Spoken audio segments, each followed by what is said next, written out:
By the time you're finished listening to this Pepsi Zero Sugar, you'll be 15 seconds closer to kickoff.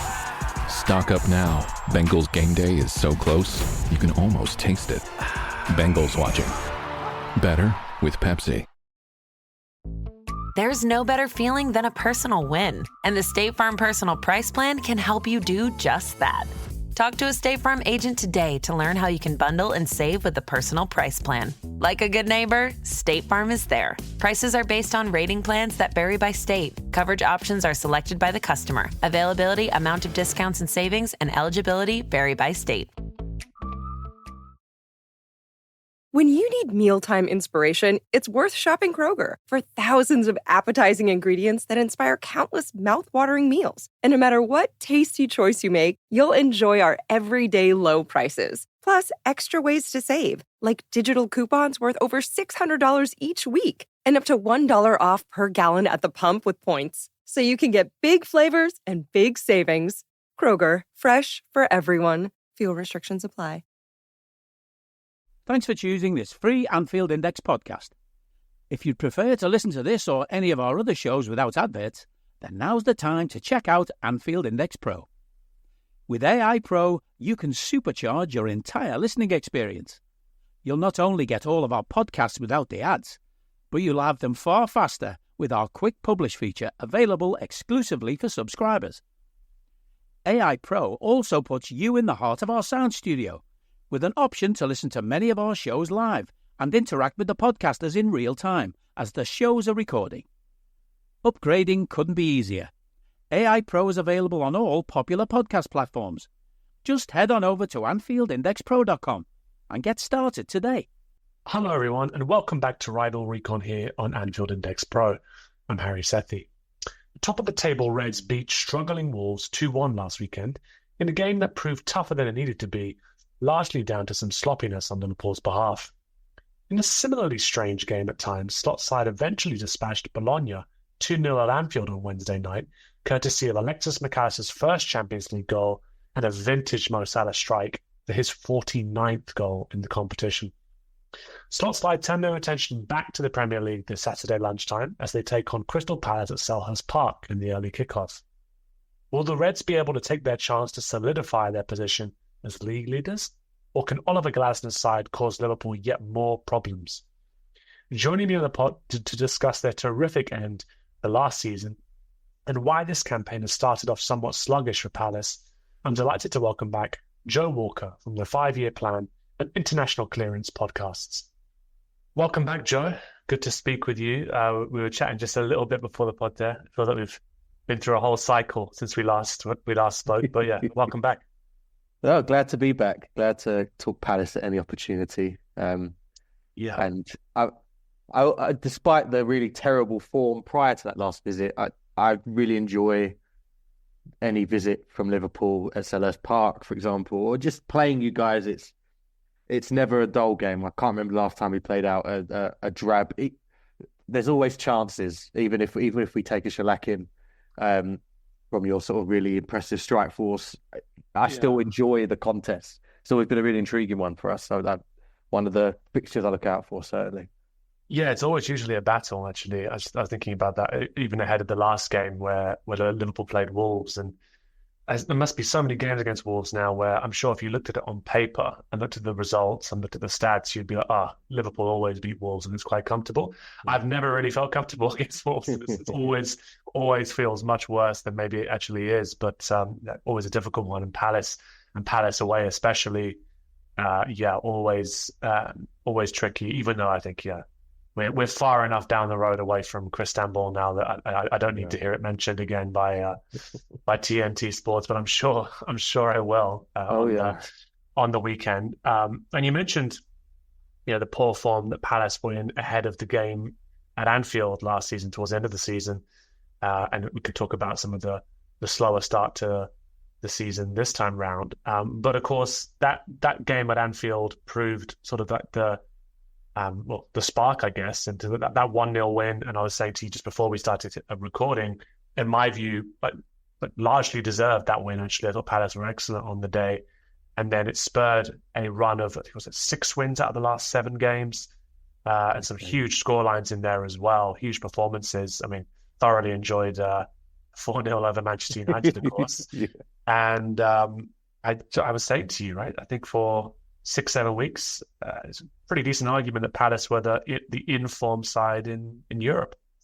Yeah, it was very surreal to watch happen in real time. You know, other than a championship level where, you know, there's promotion seasons, it's not often as an adult you see Crystal Palace kind of, you're going up to every game and genuinely, sincerely thinking, oh, we can win this today and we can win it comfortably. And having zero fear of everyone that came to town was just really an entitlement I've just totally forgotten. You know, it's been so long from a kind of championship promotion season where you could build up that momentum. But yeah, it was very strange seeing it happen, seeing some of the, as you said, the extent of the scorelines. I mean, I know Aston Villa had qualified for the Champions League already, but that 5-0 on the last day of the season was extraordinary. Every time we got the ball, we had Mark Gay in midfield that day. It wasn't even like we were playing our best team. And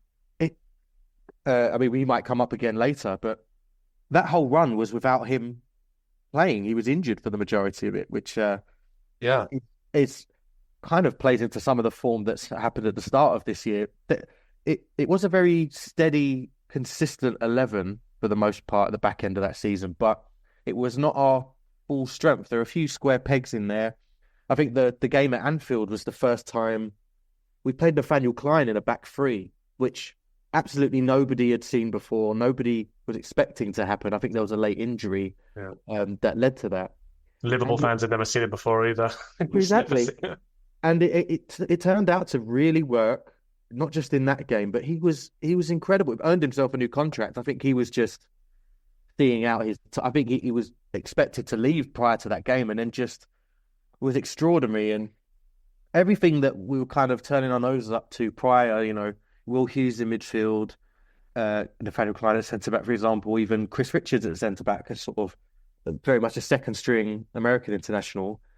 Suddenly, they looked like warriors, and Glasner had us playing at incredible tempo. And obviously, at the top end of the pitch, you had players in the form of their lives. You know, Eze and Elise always were excellent when playing together. It was always just a case of were they ever fit at the same time, which didn't happen a lot last year.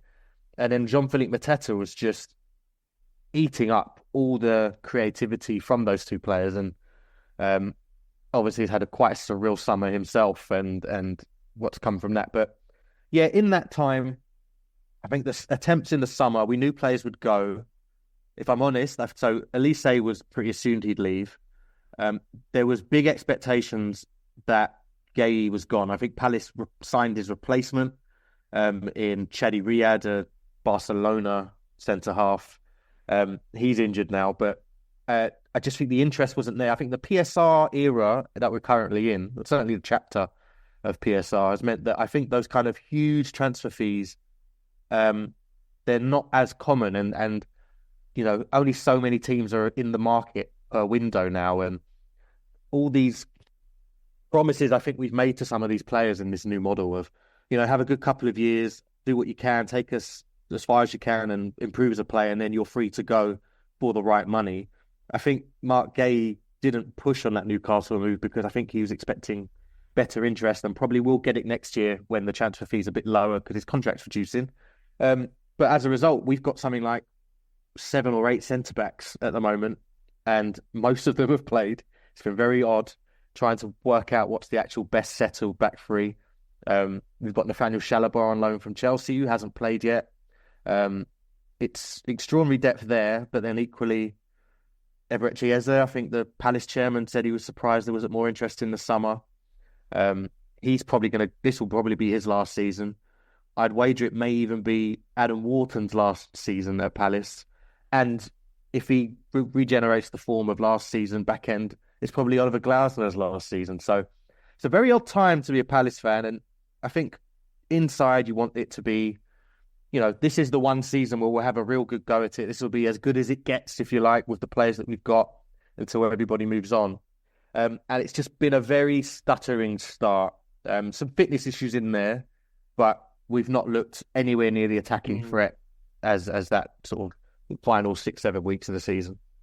And you mentioned a couple of players there who obviously were in terrific form towards the end of last season, like Elise and Eze. I think no one really doubts like either of those players' quality. But I think there were doubts, there were questions around just how effective Jean-Philippe Matete could be, right, for Palace, or in the Premier League, maybe more generally. Maybe that was the question that was levelled at him. And as well as Palace becoming the informed side in Europe, he suddenly became just this phenomenal poacher. Just like if there were any sort of doubts about his ruthlessness in front of goal, he suddenly seemed to just silence those during that period. And then, of course, as you mentioned, went up to it was the Olympics with Thierry Henry and France. Captain's armband as well. Extraordinary. Was he captain? Incredible. Yeah. And obviously they did very well there up until they got knocked out. What do you think it was that sort of clicked for him? Was it just the fact that the whole side was playing well and Elise and Eze were providing him with the service that he needed, or do you think the side figured out how to actually like get the most out of him? What was it that clicked with him? Confidence is certainly a factor. I think there was a noticed increase in his output and performances around November time last year. So before Glasner even came in, he's a giant of a man, but one of the criticisms you'd lay at him was that he was very, didn't look like he could jump or didn't know his own strength. And so I think to look at that profile of player, I think Roy Hodgson probably looked at him and said, well, hit it up long to him and hold it up and play in these wide players. And that has never been his style of play. And I guess all the compilations, for example, of his goals at Mainz that got him the move to Palace, it was a lot of, I say almost like pacey, sort of playing him in behind a back four, beating the offside trap and then a kind of composed finish. So never really was used in that way until Glasner came in. And I feel like while Mateta did improve physically, and his best performances at Palace have always been with a run of games, but you have to earn that right? And I think there was a brief spell under Patrick Vieira where there was some promise of that, and he grew with confidence each game. But the moment you take him out again, whether that was injury, forced by injury, or a suspension or something, he looked like he'd gone back 2-3 steps and needed to build himself up again. And it was a perfect storm, I think, the back end of last season. He was he'd sort of really developed on all sort of assets of his game prior to Glasner coming in. And then there was just that having Eze and Elise on the pitch at the same time, which he'd not benefited from at all, really, prior to that.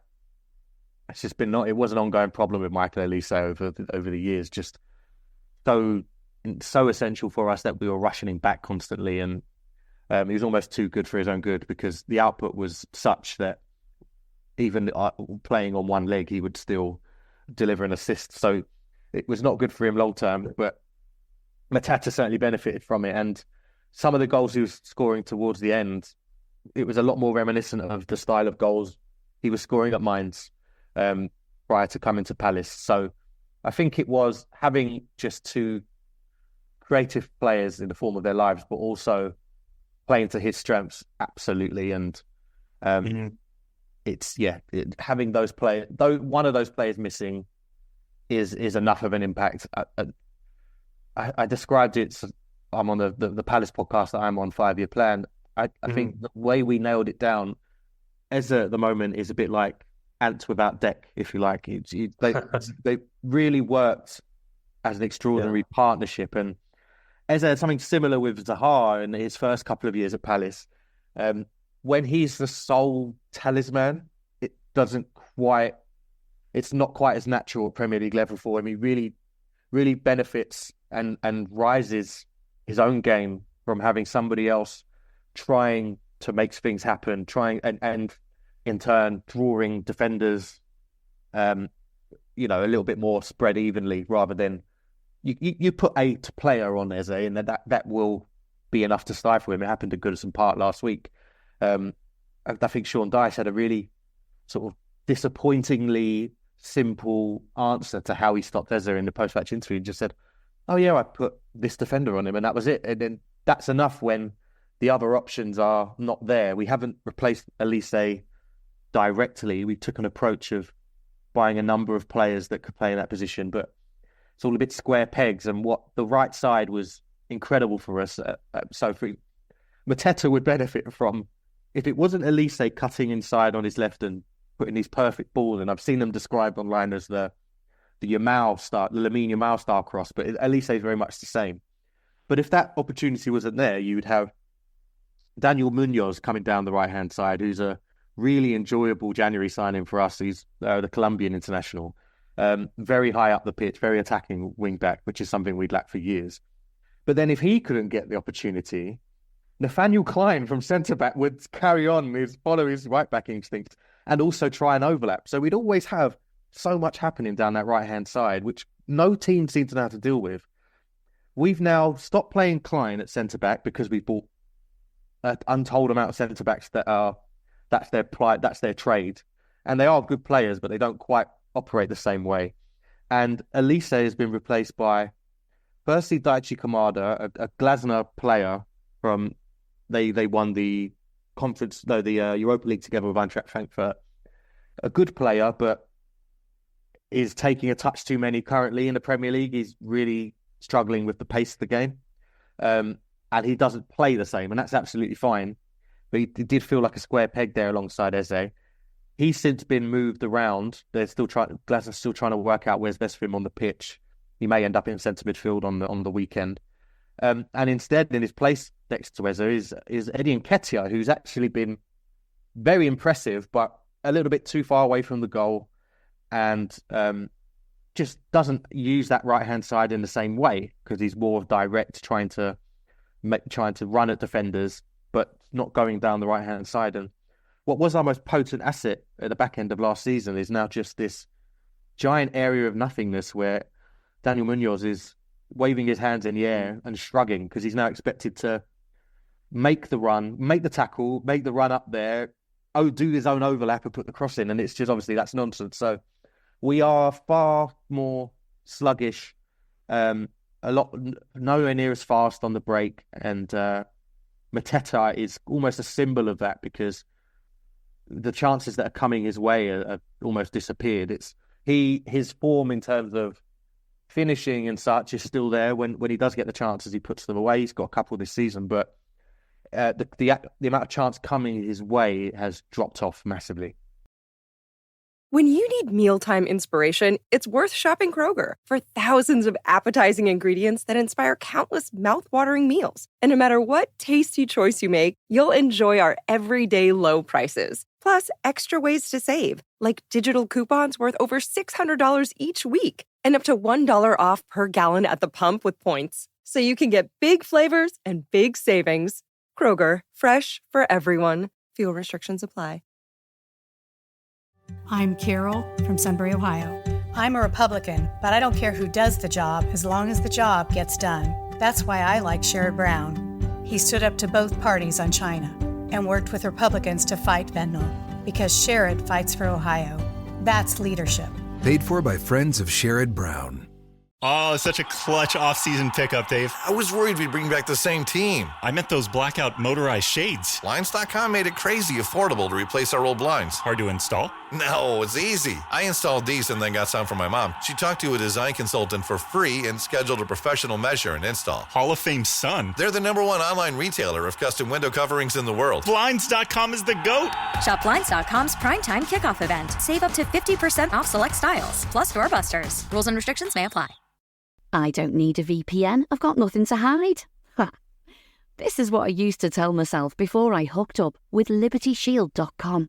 Not only is my home internet now fully encrypted, but I can now access all the websites I want, whenever I want, and do so from absolutely anywhere. As a Liverpool fan, I love to know I can now watch every match, regardless of whether it's on UK TV or not. My Liberty Shield VPN makes sure nothing is blocked and guarantees me super fast streaming speed throughout that match.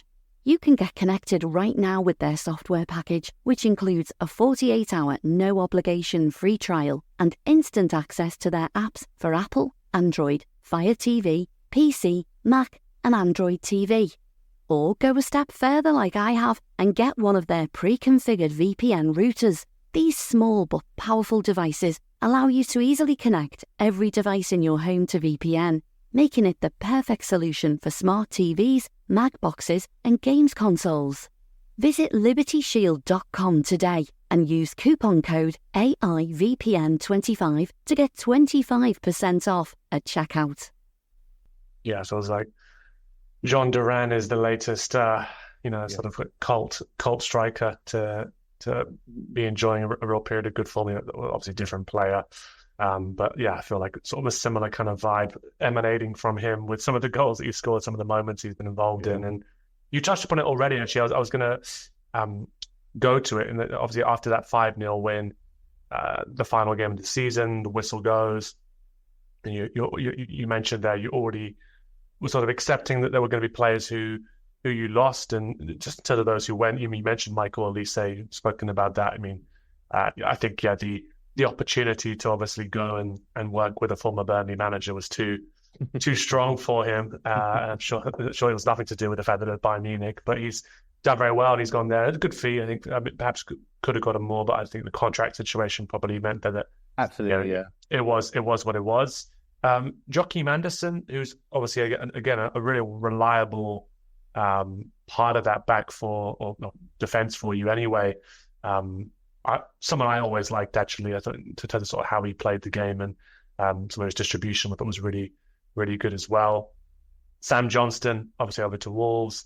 Another stalwart who I did want to mention, I think we have to, given his career and the time he spent at Palace, and not often heralded, but I think definitely from the Palace fans I've spoken to, a real popular figure, Jordan Ayew, and him departing as well.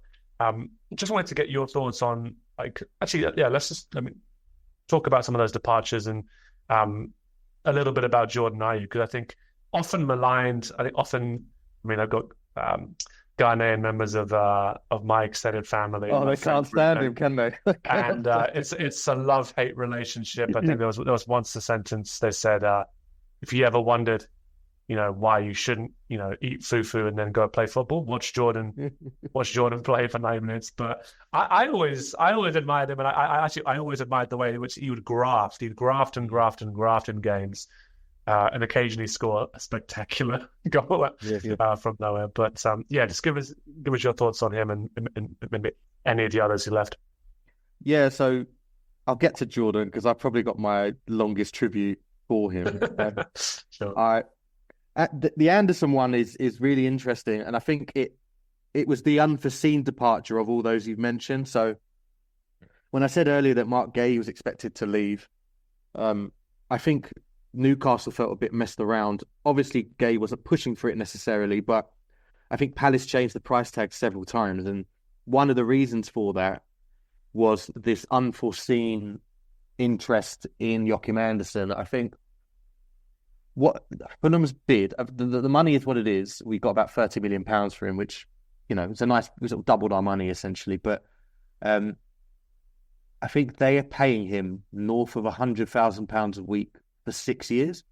And I think Andersen, we know what it is. I wouldn't call it tapping up, but, clubs don't make bids unless they've had an awareness of whether the player would be interested or not. And I think Andersen and his agent came to Palace and said, look, I can get this money elsewhere. I'd love to stay.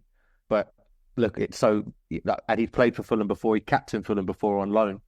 And I think Palace just weren't willing to match that kind of money, which is the way we do things now. I think there may have been a few years back where we would have really put a squeeze on our finances in order to keep a player like that. There was a time I think we had Benteke, Sakho, Zaha, all on north of $100,000 a week, and we just don't do. I don't think we have anybody like that now. And it's funny. Andersen left quite sort of suddenly, but it meant that having budgeted for Gay to leave, with Andersen leaving, it meant that Gay had to be right. Oh, we can't lose both in a window. That was sort of disastrous. So the price went up a little bit more, and in the end, I think that's ultimately why he stayed. As much as he wasn't that bothered about Newcastle, I think he may have still gone if we had accepted a bid. But yeah, Anderson's departure, Glasner didn't really use him in the way that previous managers did. So while he was the leader at the back, I'd say he'd much improved in his time at Palace. I can understand why a manager might have greenlit that departure, or the sporting directors, as well as just the financial reasons. In his place is a new guy called Maxence Lacroix, who played with Glasner at Wolfsburg and has each game look better and better, and actually does have the same long passing. He's actually equaling in some games Anderson in terms of the long passing statistics, but it's all very much long passes on the ground. He's doing a lot of the work down the right-hand side with Munoz, and that he's become our new aerial threat as well. So long-term, we might recover from that.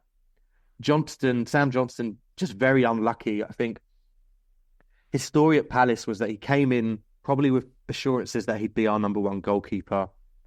He sat on the bench for 6 months while Vicente Guaita was still here. He eventually gets his way into the team.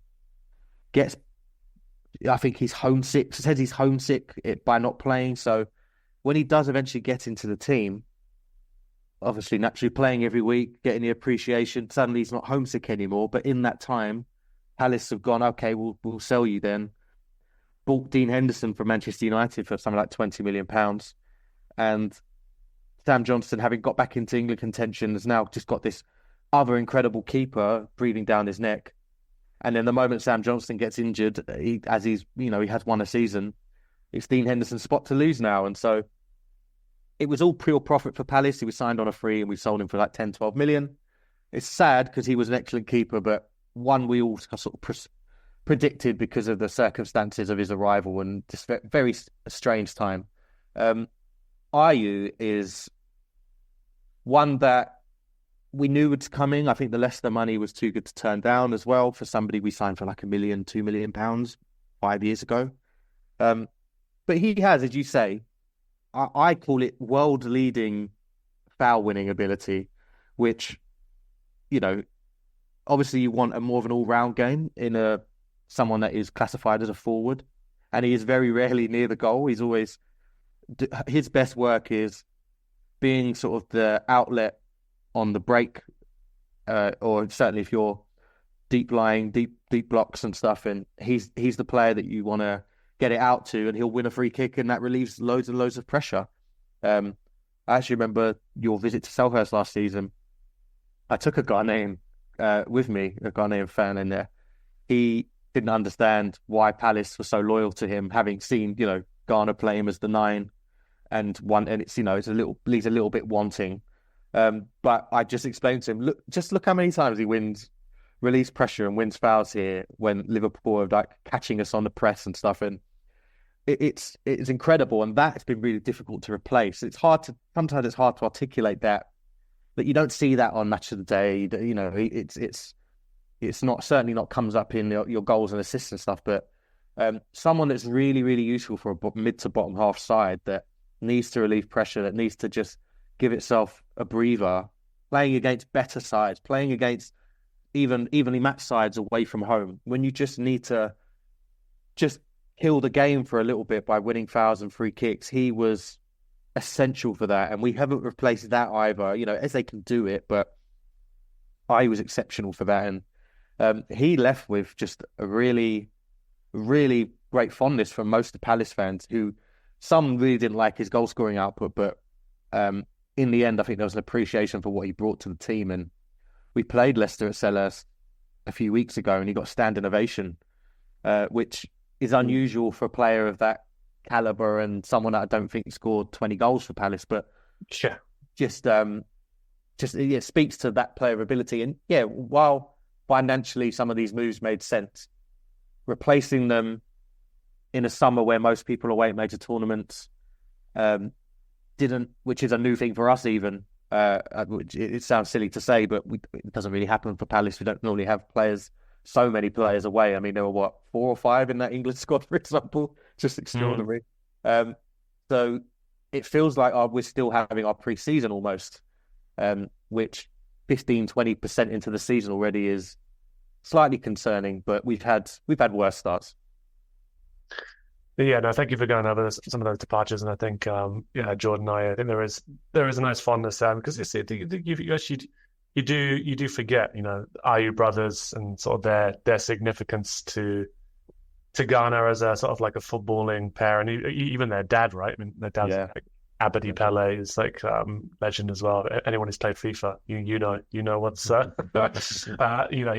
he's one you want to get. And you mentioned the start of the season, the feeling like it was maybe you're still going through some of the preseason fitness work and getting the side to gel again, adapting to the loss of some of those key players, and then also adapting to the new players coming in to try and fill those roles. Looking at the actual results so far, obviously without a win so far in the games that you've played so far, I think there's 3 draws in there, 3 losses, and losing to Everton's never fun. Not beating Manchester United is always a shame. I just wanted to ask you, if you were to go through those games, is there one in particular that you point to and go that pretty much encapsulates where we're at the moment? The United game is an interesting one. We were played off the park first half, which I think most Palace fans turned up not expecting another 4-0. I think they knew things had changed a fair bit in both camps, perhaps more so in Palace's. But at the moment, what we're seeing is risky starting 11s. It's not unlike when we came to Anfield last year, where I think we could see the manager had his ideas and we're waiting for it to click or waiting for the right 11 for players to come back. At the moment, there are players who are starting that are obviously not fit. Jean-Philippe Mateta is one of them, and who, out of everybody, has had the least rest because he went straight to the Olympics and flew back immediately and went to the first game of the season. I don't think he's, Eddie Nketiah is there, so most Palace fans think we'll start him and up front until Mateta is ready to play 90 minutes. Wharton is the other. Wharton's been carrying an injury, and even though we have quite a few midfielders that are capable, Will Hughes was part of that massive run back end of last season. Jefferson Lerma is an excellent midfielder and also played at centre back at Everton last week. But we've persisted with starting Wharton, and he's looked half the player. He's still got incredible passing in him, but in terms of his energy running around the pitch and his all-action performances, that hasn't happened yet. And he was subbed at half-time in that Manchester United game. It was the right decision, I'd say. There was an argument to sub both midfielders that day. But it seems to be a pattern that we've got at the moment in recent weeks, which is starting an 11 that is a new one, due to injuries, especially the centre-backs and partnerships have changed every week. And obviously that's not ideal when there are new players and, you're just trying to get a rhythm and familiarity with each other. But in the midfield, I'm a big fan of, we look best when there's one slightly more physical player, whether that's Jefferson Lerma or Chet Doucouré, who's finally back and started the season, but has now out for 6-7 weeks, and we feel it.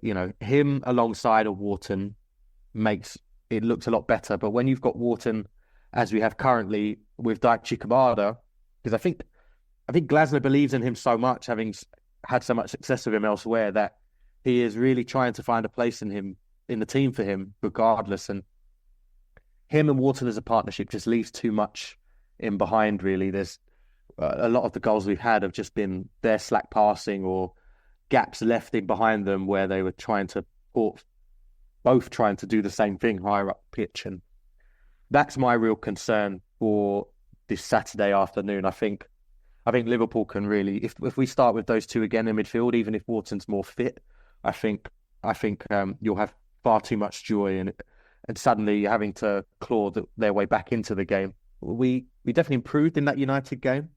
I think Glasner is at least a little bit proactive. He takes risky starting 11s, but if it doesn't work, he will make this half-time substitutions, and he's made a fair few in this season already.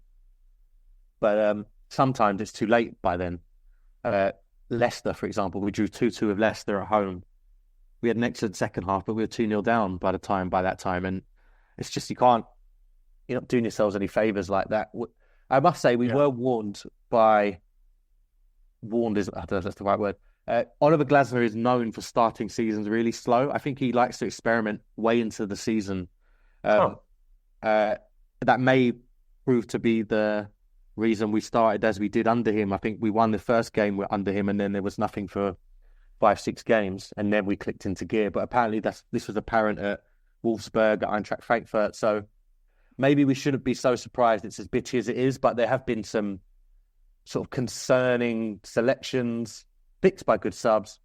But I'd say the United one was more symbolic of how it's gone, because it could have easily gone our way, but we didn't take our chances, or we didn't play our fittest, most informed players from the start. Ismail Assar we got in the summer, who's actually been really good whenever he's played, but he's not yet started, and that will be overdue, I think. And then that's generally been the vibe. The Everton game last week, I went to Goodison Park.